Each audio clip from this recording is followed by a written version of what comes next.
नमस्ते दोस्तों।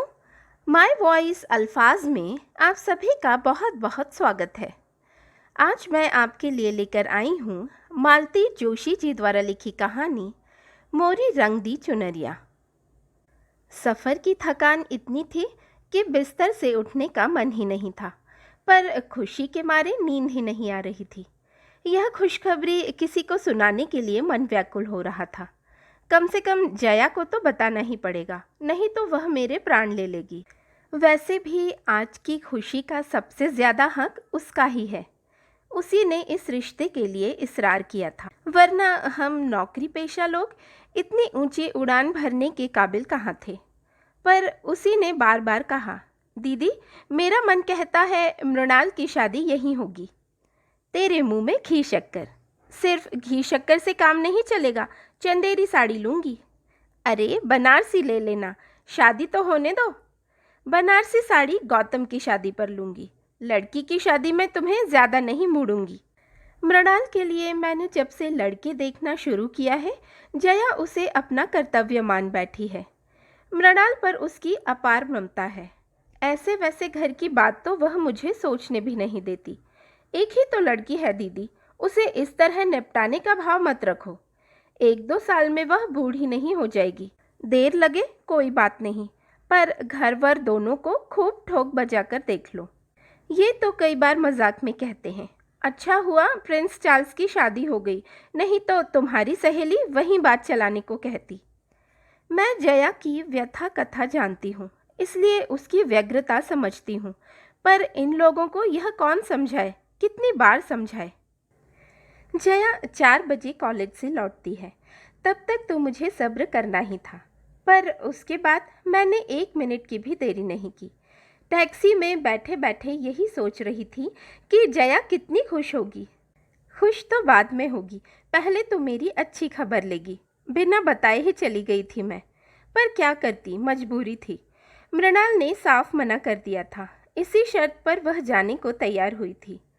लड़कियों का इस तरह प्रदर्शन करना हमें भी अच्छा नहीं लगता, पर वे लोग यहाँ आने को तैयार न थे। बोले, आप लोग बिटिया के साथ यहीं आ जाइए। इन दिनों हमारी बेटियाँ भी अमेरिका से आई हुई हैं, उनसे मिलने के लिए सारा परिवार यहाँ इकट्ठा है।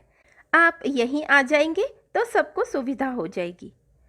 मन में ढेर सारी आशंकाएं लेकर हम लोग गए थे। लौटते वक्त मन खुशी से सरोबार था। मृणाल सबको भाग गई थी। उन लोगों ने तो वहीं शगुन कर दिया। कहने लगे, सगाई वगाई का चक्कर रहने दीजिए, आप तो जितनी जल्दी हो सके शादी का इंतज़ाम कीजिए।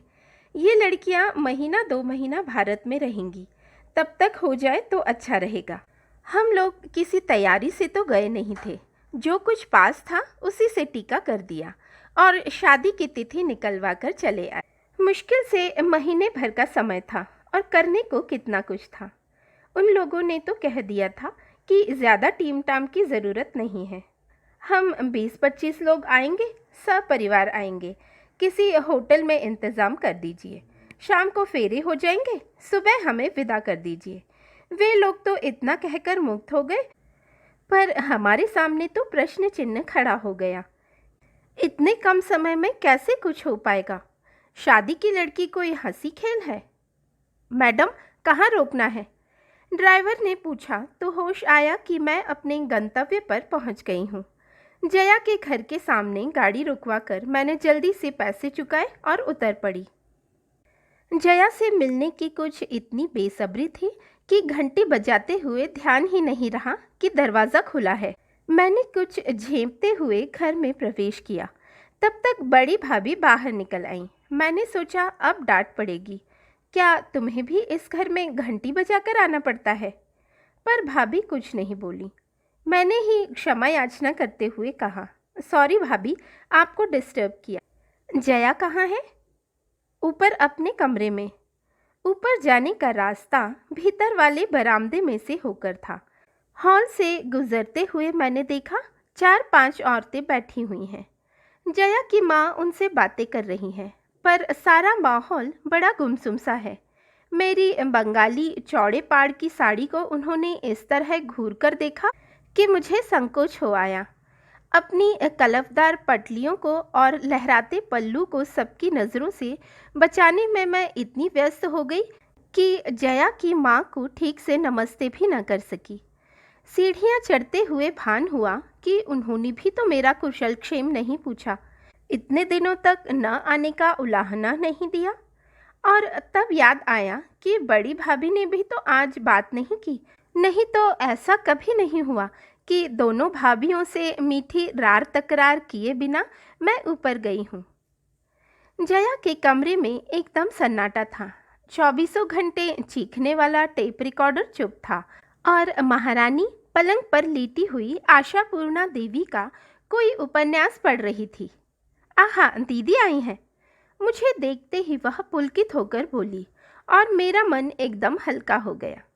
नीचे इतना सन्नाटा था कि बस मैंने कहा, और माजी के पास दो चार औरत ऐसी शक्ल बनाकर बैठी हैं जैसे मातम पुरसी पर आई हों। उसने मेरा वाक्य पूरा किया।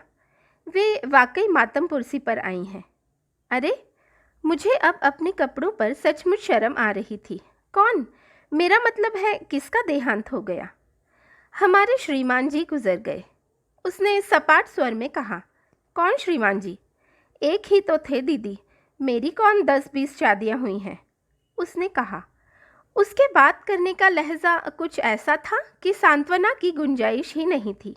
और फिर सांत्वना भी किस लिए? जिस व्यक्ति का अस्तित्व ही उसके लिए अर्थहीन था, उसके मरने पर शोक और संवेदना का नाटक मुझसे नहीं हो सका। पर उसके घर में तो बाकायदा मातम मनाया जा रहा है। जिस व्यक्ति से तुम्हारा कोई संबंध नहीं रहा, उसका शोक तुम लोग क्यों मना रहे हो? यही तो मेरी समझ में नहीं आता।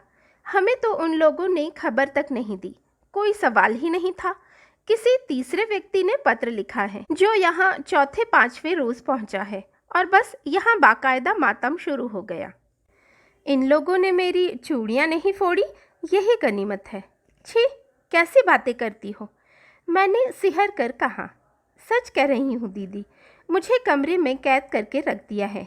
कॉलेज नहीं जाने देते, टीवी नहीं देखने देते, रेडियो नहीं सुनने देते, पानी भी मुझे मांग कर पीना पड़ता है।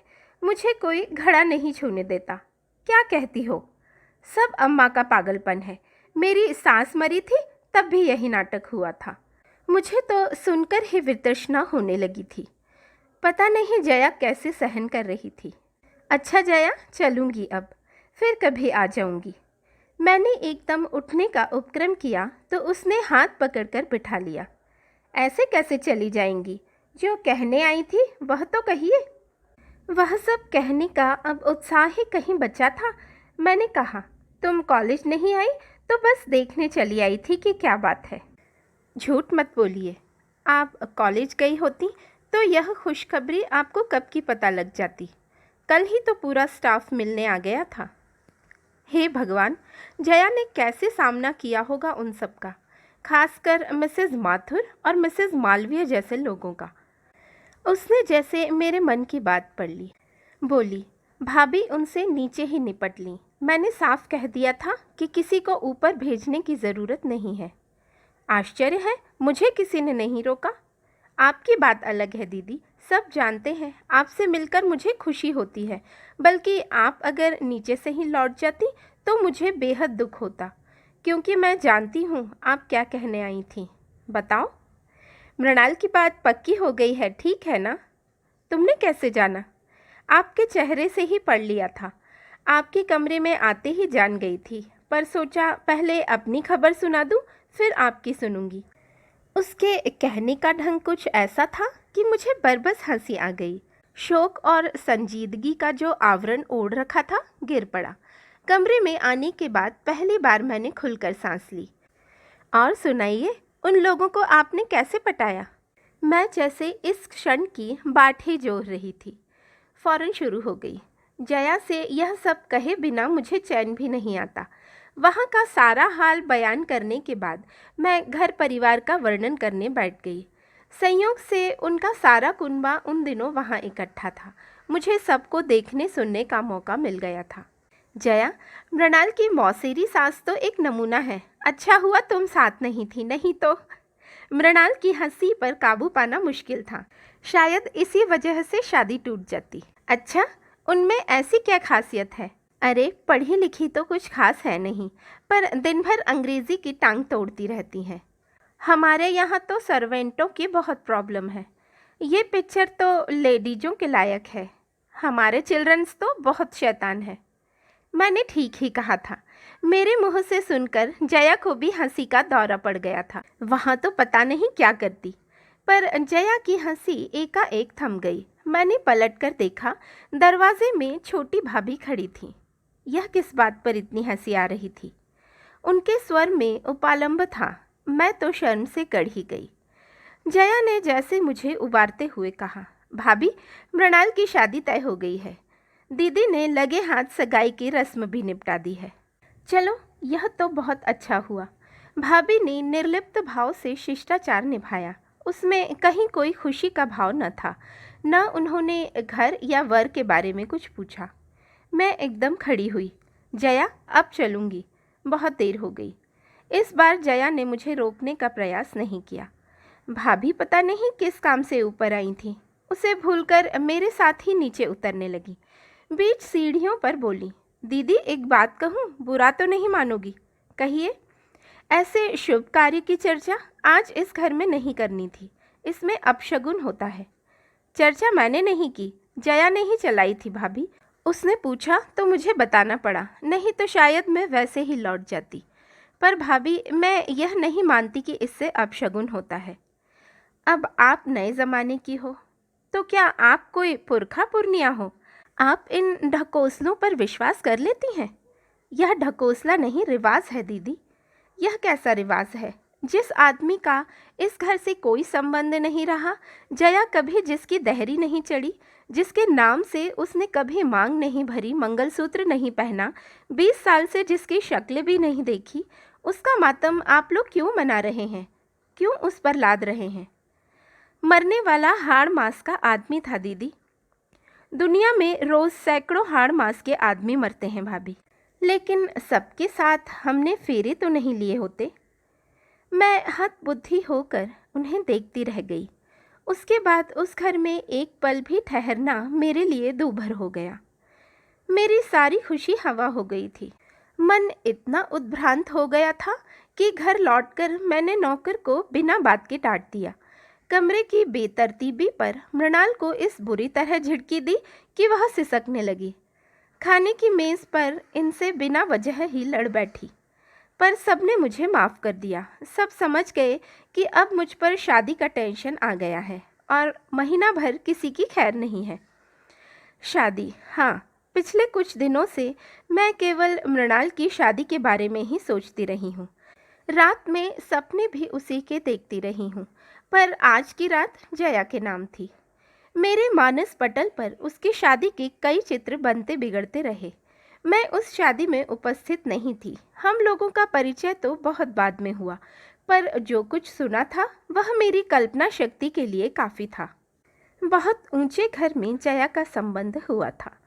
4 भाइयों का परिवार था। बड़े भाई पिता के साथ घर का कारोबार देखते थे, बीच वाले दोनों इंजीनियर थे। जया का दूल्हा सबसे छोटा और फिलोसोफर किस्म का था। जया के पिता वहाँ 2-4 बार गए, पर उनसे बात नहीं हो पाई। उन्होंने लड़कों से कहा, हो सकता है मेरा लिहाज करता हो, संकोच के मारे न बोलता हो, तुम लोग जाकर मिल आओ। ऐसा ना हो कि वह हकलाता हो या गूंगा बहरा हो। जया के भाई गए और तसल्ली करके घर लौट आए। गूंगा बहरा तो नहीं है, पर हाँ घुन्ना है, बहुत कम बोलता है। अरे, उसे तो हमारी जया 15 दिन में तोता बना देगी, बड़ी भाभी ने कहा। सबने चैन की सांस ली और तैयारी शुरू कर दी। बारात बड़ी धूमधाम से आई थी। चारों सुदर्शन भाइयों को देखकर लोगों को राम जी की बारात याद आ गई थी। चढ़ावा तो ऐसा था कि सबकी आंखें फटी की फटी रह गई थीं। शिकायत थी तो सिर्फ लड़कियों को। वर के तीनों भाई उसे इस तरह घेरे हुए थे कि छेड़खानी करने का मौका ही नहीं मिलता था। जयमाला तक तो ठीक था, पर जब बाकी रस्मों पर भी वे बॉडीगार्ड की तरह साथ लगे रहे तो मेरी बहन ने चुटकी ली, आप लोग पांडवों की तरह फेरे भी साथ ही लेंगे क्या? इस फिक्रे पर वे लोग थोड़ा छेपे, थोड़ा पीछे हटे, तो सबको राहत मिली, पर कितनी सी देर को। उसके तुरंत बाद ही वह अघट घट गया। गठजोड़ी करके सप्तपदी के साथ उन लोगों ने अग्नि की परिक्रमा शुरू हुई की थी कि दूल्हा गोंगो करता हुआ गिर पड़ा। आंखें कपाल पर चढ़ गईं और मुंह से झाग निकलने लगा। किशोरी नववधू तो यह दृश्य देखते ही मूर्छित हो गई। मेहमानों में एक दो डॉक्टर भी थे। वे दौड़कर आए, मुआयना किया और बताया, घबराने की कोई बात नहीं है, मिर्गी का दौरा है। 1-2 घंटे आराम कर लेने दीजिए, ठीक हो जाएगा। 2 घंटे तक क्या कोई चुप रहता है? जितने मुंह उतनी बातें होने लगी। किसी ने कहा कि बचपन से ही ऐसे फिट्स आते रहे हैं, तभी तो कभी स्कूल नहीं भेजा, घर पर ही सारी पढ़ाई करवाई है। किसी ने कहा हाई स्कूल तक तो सब ठीक था, उस साल फर्स्ट डिवीजन पास हुआ था, तो किसी ने टोटका कर दिया, बस उसके बाद सब गड़बड़ हो गया। एक ने बताया कि परीक्षा में दौरा पड़ जाने से उसका बीए का रिजल्ट खराब हो गया, उसका दिमाग पर असर पड़ा है। किसी ने यहाँ तक बताया कि परीक्षा हॉल में ही दौरा पड़ जाने से उसकी प्रेमिका पर राज खुल गया, उसने शादी से मना कर दिया। हताशा में लड़के ने नींद की गोलियां खा लीं। मौत तो नहीं आई, पर एक अभिशप्त जीवन दे गई। इस बहसबाजी का सार यही था कि लड़का नीम पागल है, उसे मिर्गी का दौरा पड़ता है। उसके पास बीए की डिग्री थी, यह उसने कैसे हासिल की यह कोई नहीं जानता था। हैरत की बात तो यह थी कि वर के परिवार वाले इस विषय में मौन साधे हुए थे। वे तो ऐसा अभिनय कर रहे थे जैसे उन्होंने मिर्गी का यह दौरा पहली बार देखा हो। जया के पिताजी ने फिर ज़्यादा सोच विचार नहीं किया, साफ कह दिया कि ऐसे झूठे और दगाबाज लोगों के घर में अपनी लाडली को नहीं भेज सकता। मैं उसे ज़िंदगी भर खिलाने का हौसला रखता हूँ। उसके दोनों भाई भी खम ठोक कर खड़े हो गए। बारात बिना दुल्हन के ही विदा हो गई। मैं उन लोगों को दोष नहीं देती दीदी, जया अक्सर मुझसे कहती, उन लोगों ने जो किया स्वार्थ के वशीभूत होकर किया। उन्होंने सोचा होगा कि शायद बहू के पुण्य प्रताप से या सेवा चाकरी से लड़का लाइन पर आ जाएगा। अगर पिताजी इतनी हठधर्मी न करते तो मैं भी भावुकतावश जाने का निर्णय कर लेती। हो सकता है स्थिति में कुछ सुधार भी हो जाता। सिनेमा में, उपन्यासों में ऐसा होता भी तो है। पर दीदी, मुझे तो उन लोगों पर तरस आता है, गुस्सा आता है जिन्होंने इतनी बड़ी बात हमसे छिपाई। वे लोग हमारे रिश्तेदार थे, इन लोगों के पड़ोसी थे, वे सब कुछ जानते थे, पर उन्होंने हमें कुछ नहीं बताया। बल्कि यह रिश्ता भी उन्हीं लोगों ने सुझाया था, नहीं तो इतनी दूर हम क्यों जाते।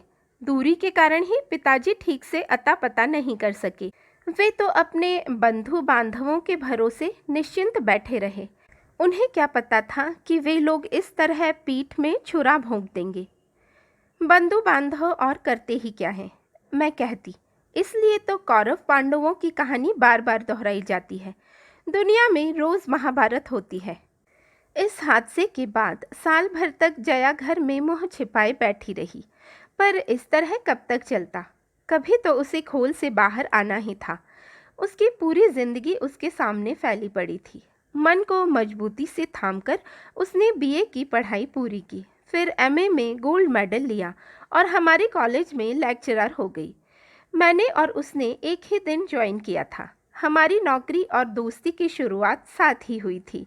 हम दोनों की आयुओं में अंतर था, परिस्थितियां भी भिन्न थी। नौकरी मेरे लिए मजबूरी नहीं थी, एक भरी पूरी गृहस्थी थी मेरी। 2 बच्चे थे, पति अच्छे ओहदे पर थे, लेकिन मैं अपनी डिग्रियों पर जंग नहीं लगने देना चाहती थी। 2 बच्चों के बाद ही मैंने विराम ले लिया था और करियर की शुरुआत की थी। लेकिन परिस्थितियों का यह अंतर हमारे बीच में बाधक नहीं बना। एक बार मन मिल जाए तो बाहरी चीज़ें गौण हो जाती हैं। हो सकता है हमारा कोई पूर्व जन्म का ही संयोग रहा हो। कितनी जल्दी हम एक दूसरे से खुल मिल गईं। मेरे बच्चे तो उसकी आंखों के तारे थे। मजाल है कोई फरमाइश अधूरी रह जाती। मम्मी ने ज़रा कंजूसी की नहीं कि फ़ौरन जया मौसी के पास शिकायत पहुंच जाती। अपने बच्चों को डांटना भी मेरे लिए कठिन था। फ़ौरन मुझे जया की डांट खानी पड़ती। वह अपने मन का सारा संचित स्नेह गौतम और मृणाल पर लुटा रही थी। उनके लिए टॉफ़ियाँ और खिलौने तो आते ही थे, हर साल सालगिरह पर एक नया स्वेटर भी वे पाते थे। मुझे जब जब पीहर की याद आती मैं उसके घर चली जाती। अम्मा जी मुझे खूब प्यार करती थी। उन्होंने एक तरह से मुझे अपनी बड़ी बेटी ही मान लिया था। उसकी दोनों भाभियां भी मेरा खूब स्वागत करती, मीठे उलाहने देती तो नए नए व्यंजन भी खिलाती। जया सचमुच भाग्यवान थी, नहीं तो ऐसे सहृदय भाई और स्नेही भाभियां अब कहाँ मिलती हैं। दिन बहुत अच्छे से गुजर रहे थे, पर कभी कभी मन बड़ा उदास हो जाता। लगता जया बेचारी यहाँ वहाँ खुशी खोजती फिरती है, उसे उसका हक मिलना चाहिए। उसकी गाड़ी फिर से पटरी पर लाने की मैं खूब कोशिश करती। मैट्रिमोनियल्स पढ़ पढ़ कर मैंने अपनी आंखें दुखा ली थी, पर जया कुछ जवाब नहीं देती, सिर्फ हंस कर रह जाती। उन्हीं दिनों मेरे मौसेरे भाई की पत्नी प्रसूति में चल बसी थी। पहला एक 4 साल का लड़का था। भाई तो जैसे पागल हो गया था। मौसी ने बड़े ही करुण ढंग से मुझे लिखा था कि योगेश के लिए कोई अच्छी सी लड़की देखूं। बच्चे को तो कोई भी पाल लेगा, पर इस समय ज़रूरत योगेश को संभालने की है। निस्संतान हो तो विधवा भी चलेगी, पर लड़की सुशील हो और ब्राह्मण हो। मुझे एकदम जया की याद हो आई। योगेश से अच्छा वर उसके लिए मिल नहीं सकता था। रूप रंग कद काठी विद्या बुद्धि सभी दृष्टि से वे परस्पर अनुरूप थे। योगेश दुहाजू जरूर था, पर जया के साथ भी तो एक कहानी जुड़ी हुई थी। मैं मौसी को पत्र लिखने ही वाली थी, पर सोचा पहले इन लोगों को तो टटोल लूं, और यह मैंने अच्छा ही किया, नहीं तो बाद में मौसी के सामने लज्जित होना पड़ता।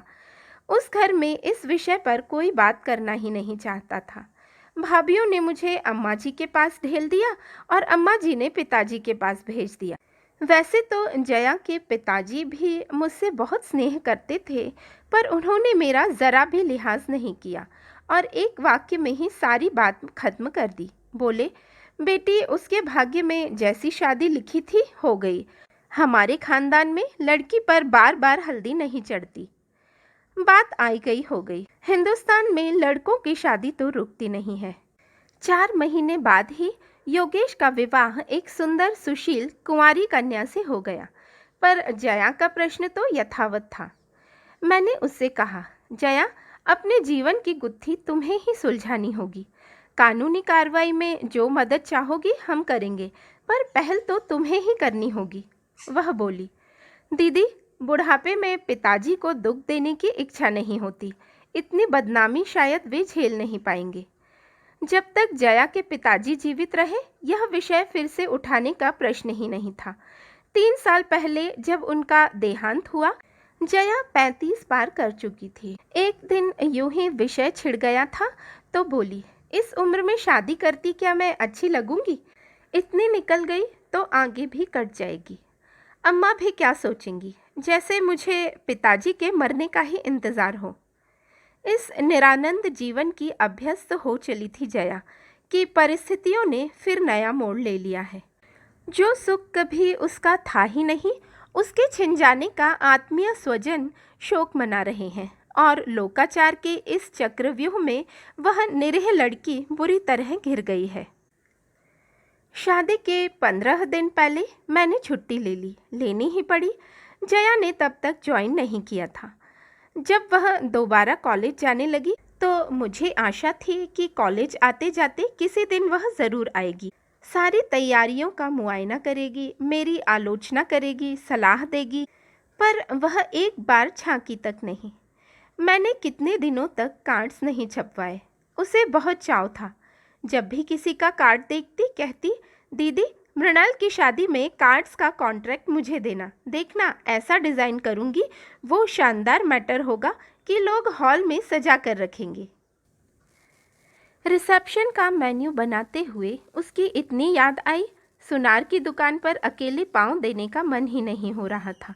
ढेर सारी साड़ियाँ खरीदनी पड़ी, पर शॉपिंग का कोई मज़ा नहीं आया। दुकानदार भी अक्सर पूछ लेते थे, मैडम, आज आपकी सहेली नहीं आई?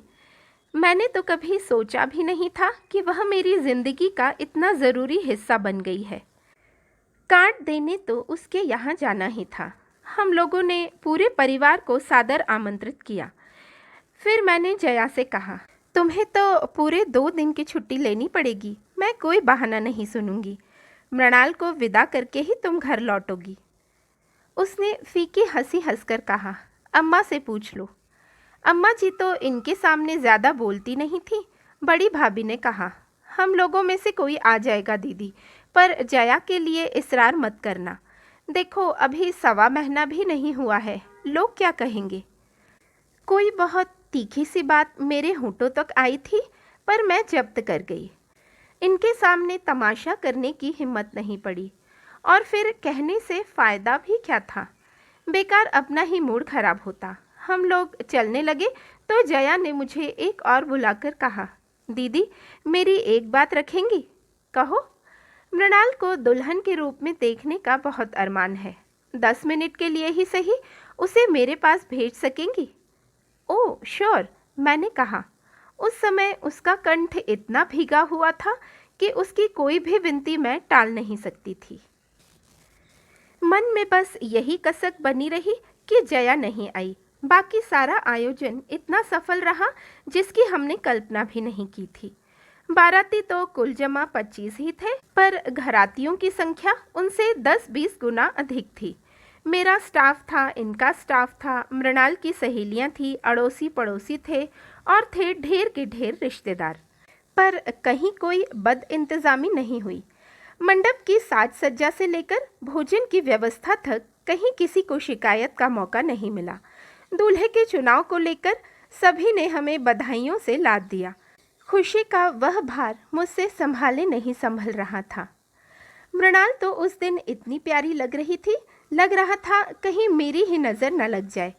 जया की बात बार बार मन में आ रही थी, पर मौका ही न मिला। रानी जी ब्राइडल मेकअप करवा के जब पीछे के दरवाजे से अंदर आ रही थी, तब बारात दरवाजे तक आ चुकी थी। जयमाला के तुरंत बाद ही रिसेप्शन था। उसके बाद विवाह की सारी वैदिक रस्में निपटाते हुए रात के 2 बज गए। वे लोग उतनी रात को ही दूल्हा दुल्हन को लेकर होटल चले गए। वहाँ सुसज्जित ब्राइडल सूट उनकी प्रतीक्षा कर ही रहा था। जया की इतनी सी बात न रखने का मुझे बहुत दुख हो रहा था। इसलिए सुबह सवेरे नहा धोकर मैं होटल पहुँच गई। शहर के सबसे बड़े होटल में उन लोगों को ठहराया गया था।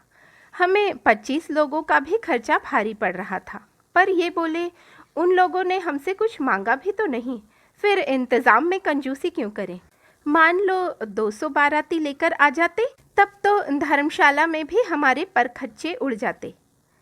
गाड़ी से उतरते ही मैं सीधे मृणाल के कमरे में जाने वाली थी, पर संकोच हो आया। फिर इन्होंने भी टोक दिया, go through proper chain madam. ठीक था, अब तो उसे हम अपनी मनमर्जी से हर कहीं नहीं ले जा सकते थे। उसके सास ससुर से पूछना ज़रूरी था। सौभाग्य से वे जागे हुए थे, हमें देखते ही अचकचा गए। अरे आप लोग सुबह सुबह? जी बस देखने चले आए थे कि आप लोगों को कोई असुविधा तो नहीं। अरे नहीं जी, बिल्कुल नहीं। 10 बजे खाना बिल्कुल तैयार रहेगा। आप लोग वहीं आ रहे हैं ना? हाँ, बस सबको तैयार होने के लिए फरमान भेजते हैं। एक रिक्वेस्ट थी। समधिन को इतना मक्खन लगाने के बाद मैंने असल बात शुरू की। कहिए। मेरी एक सहेली कल शादी में नहीं आ सकी थी। मृणाल को वह बहुत प्यार करती है। जाने से पहले 10 मिनट के लिए दोनों वहाँ हो आएंगे तो उसका मन रह जाएगा। उसने बार बार कहलवाया है, लेकिन वे शादी में क्यों नहीं आई? क्या बीमार है? हाँ, बस यही समझ लीजिए। दरअसल उनके हस्बैंड की अभी अभी डेथ हुई है। अब इन्हें बीच में बोलने की क्या ज़रूरत थी? कौन सी बात कहाँ कहनी है, इसका विवेक तो पुरुषों को कभी होता ही नहीं। दरअसल बात क्या है बहन जी? मैंने कहना शुरू किया पर चुप हो गई। जया की कहानी क्या इस तरह एक सांस में किसी को सुनाई जा सकती है? मुझे तो आश्चर्य हो रहा है मिसेस कुमार। अभी तो लड़की की हल्दी भी नहीं उतरी और आप उसे ऐसी जगह भेज रही हैं। अपने ही हाथों अपनी बेटी का असगुन कर रही हैं। आश्चर्य तो मुझे होना चाहिए था। मैंने तो कह भी दिया, बहन जी आप तो यूरोप में 8-10 साल रह चुकी हैं, क्या आप भी इन चीज़ों को मानती हैं? यूरोप में रहने से क्या होता है? कोई हम अंग्रेज थोड़े ही हैं, अपनी संस्कृति थोड़े ही छोड़ देंगे। मैं उनके कटे बालों को, रंगे होठों को, तराशी भौहों को और अनावृत बाहों को देखती रही। विदेश सेवा में रत अपने पति के साथ मैडम ने सिर्फ चोला बदला था। मन तो अब भी वही घोर परंपरावादी था और घर परिवार में उनके इसी गुण की प्रशंसा होती होगी। फलाने की बहू इतने दिन फॉरेन रहकर आई है पर अपनी संस्कृति नहीं भूली। ये कौन सी संस्कृति है? समधी जी ने शायद मेरे मनोभावों को पढ़ लिया था। खींचकर पत्नी से बोले, ये किस ढकोसलेबाजी में पड़ी हो? जाने दो बच्चों को, 2 मिनट में कुछ नहीं बिगड़ता। पति की अवमानना करने की ताव शायद उनमें नहीं थी। बोली, उन्हें जगने तो दीजिए। फिर मुझसे बोली, आप तो उनके साथ जाएंगी ना? अगर आपकी सहेली इन लोगों को कुछ देने लगे तो आप अपने हाथ से दीजिएगा, उनसे मत दिलवाइएगा। जया कुछ तो देगी, यह तो निश्चित था। नए जोड़े को कोई भी खाली हाथ विदा नहीं करता। उस समय मुझसे निर्मम आज्ञा का पालन हो सकेगा? मैं जया को खुशी देने जा रही हूँ, उसका अपमान करने नहीं। तो रहने ही देते हैं। मैं एकदम उठकर खड़ी हो गई। आपने शंका उठाई है तो अब मेरा मन डावाडोल होने लगा है। वही तो, वे खुश होकर बोली, हम लोगों के इतने पुराने संस्कार हैं, वे सहज ही में थोड़े ही जाते हैं। पुरुषों को तो किसी चीज़ का विधि निषेध नहीं है, पर हम लोग तो इतनी लापरवाह नहीं हो सकती। हर बात को 10 बार सोचना पड़ता है। उनका प्रवचन सुनकर पहली बार पछतावा हुआ। मृणाल के लिए घर ढूंढने में हमने कोई भूल तो नहीं की। मृणाल गई और घर एकदम सूना हो गया। मेहमानों से ठसाठस भरा हुआ था, फिर भी भाएं भाएं कर रहा था। यही तो फ़र्क होता है। बेटे की शादी होती है तो घर खुशियों से भर जाता है, पर बेटी के साथ तो सारी रौनक ही विदा हो जाती है।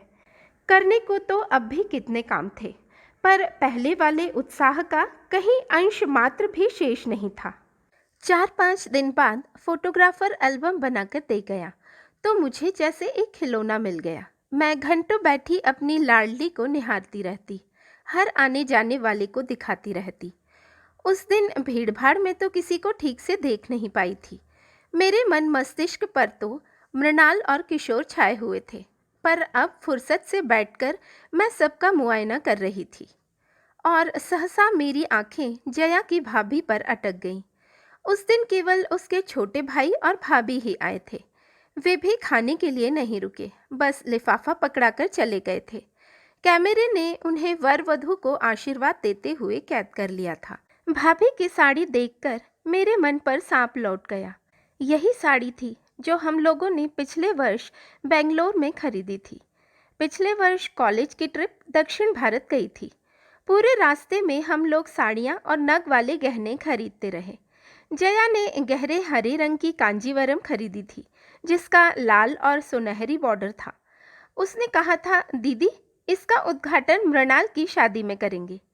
जया ने वही किया था। मृणाल की शादी में भाभी को वही साड़ी पहनाकर भेज दिया था।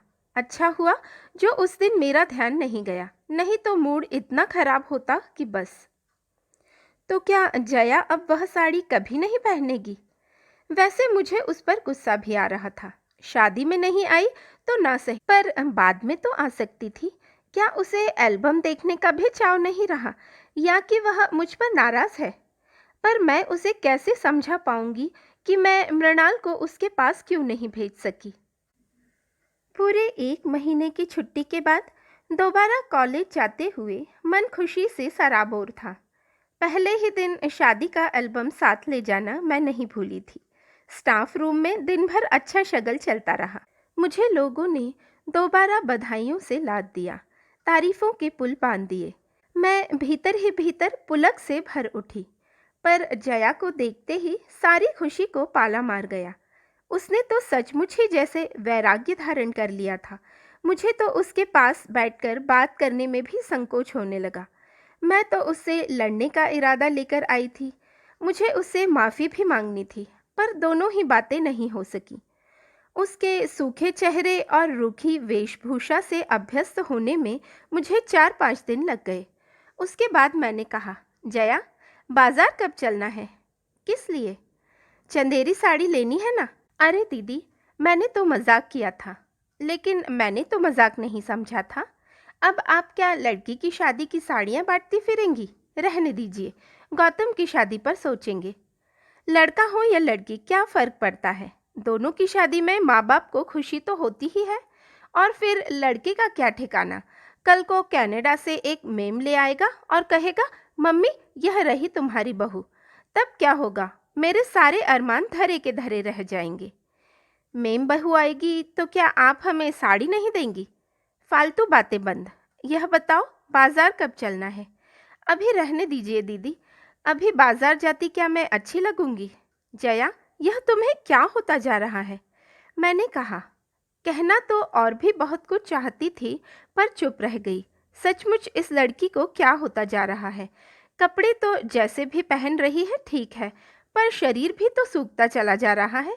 ब्लाउज झूल रहे हैं, गालों की हड्डियां निकल आई हैं, आंखों के इर्द गिर्द स्याह घेरे बन गए हैं। क्या रातों को सो नहीं पाती? क्या इसने खाना पीना छोड़ रखा है? पहले वाली बात होती तो मैं चुटकी ले लेती। जया, लगता है मरने वाले का गम तुम्हें सचमुच खाया जा रहा है। पर अब आपस में न तो वह संवाद रह गया है, न जया के बुझे बुझे चेहरे को देखकर यह सब कहने का साहस होता है। उस दिन कैलेंडर की तारीख बदलते हुए याद आया, आज तो जया का जन्मदिन है। उसका जन्मदिन हर साल मैं ही मनाती थी, कुछ न कुछ उपहार भी देती थी। इस बार का उपहार तो यही था। जब मेरे बार बार कहने पर भी नहीं मानी, तो एक दिन मैं खुद जाकर उसके लिए साड़ी ले आई थी। चंपई रंग की खूबसूरत चंदेरी थी, जिस पर रुपहले बेल बूटे थे। यह जया का प्रिय रंग था। मैंने गुलाब जामुन सुबह ही बनाकर रख दिए। पंडित जी को दही बड़ों के लिए कह दिया। सोचा और कुछ गरम मैं आकर बना लूँगी। उस दिन के लिए इनसे गाड़ी भी मांग ली। सोचा गाड़ी में डालकर साथ ही ले आऊँगी। उसे खिला पिलाकर यहाँ से साड़ी पहनाकर ही भेजूंगी। उसका यह अकारण वैराग्य अब मुझसे झेला नहीं जा रहा था। किसी को तो पहल करनी पड़ेगी। वह अपने आप तो इस तथाकथित शौक से उभर नहीं पाएगी। पर कॉलेज जाते ही मुझे निराश होना पड़ा। उस दिन फिर उसकी छुट्टी की एप्लीकेशन आई हुई थी। मेरी सारी व्यू रचना व्यर्थ होकर रह गई। क्या करती है यह लड़की? हर 2 दिन बाद गायब हो जाती है। स्टाफ रूम में मैंने अपनी झल्लाहट उतारते हुए कहा, इसे नौकरी वोकरी करनी है कि नहीं? आपको नौकरी की पड़ी है मिसेस कुमार? वहाँ लाखों के व्यारे नारे हो रहे हैं। मिसेस माथुर का यह फिक्रा इतना अप्रत्याशित था कि मैं जड़ होकर रह गई। विश्वास ना हो तो मिसेस गुप्ता से पूछ लो। मैंने मिसेस गुप्ता की ओर देखा तो वह बुरी तरह छेप गई। बेचारी गऊ महिला हैं, किसी के पचड़े में नहीं पड़ती। पता नहीं मिसेस माथुर ने कैसे उन्हें लपेट लिया। बताइए ना मिसेस गुप्ता, आप इतना डरती क्यों हैं? कोई आपने चोरी की है? मिसेस माथुर ने उन्हें उकसाया तो वे बड़े दयनीय स्वर में बोली, भाई हमें तो ठीक से मालूम नहीं है, हमने तो सुना भर है। तो ये था मालती जोशी जी द्वारा लिखी कहानी मोरी रंगदी चुनरिया का पहला भाग। कहानी आपको कैसी लगी? अपने विचार मुझ तक ज़रूर पहुंचाइएगा। और यदि आपको मेरी कहानी सुनाने का अंदाज़ पसंद आ रहा हो तो मेरे चैनल को लाइक व सब्सक्राइब करें।